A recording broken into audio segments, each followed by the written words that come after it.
مفتی صاحب کے تمام بیانات سننے کے لیے اس چینل کو سبسکرائب ضرور کر لیں۔ جزاک اللہ۔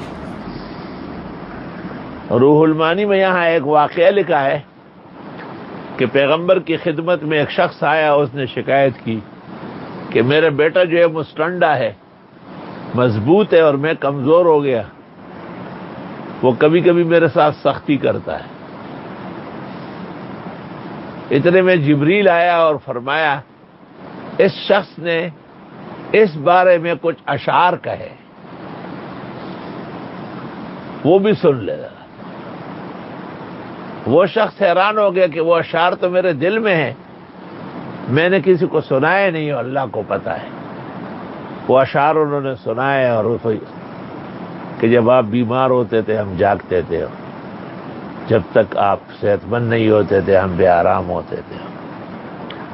آپ کی آمد پر کتنی خوشی منائی گئی، آپ کی جوانی پر، آپ کی شادی پر۔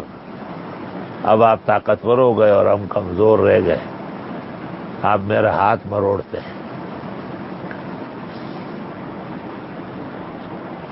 کہتے ہیں کہ یہ واقعہ سن کر رسول اکرم صلی اللہ علیہ وسلم اٹھے اور اس لڑکے کو گریبان سے پکڑا اور کہا کہ یہیں سے میں دوزخ میں پٹکتا ہوں، یہیں سے پھینک دوں گا، سیدھے دوزخ جاؤ گے۔ باپ مہربان تھا، پھر پیغمبر کی خدمت میں آداب بجا لایا اور وہ معاف کرنے لگا۔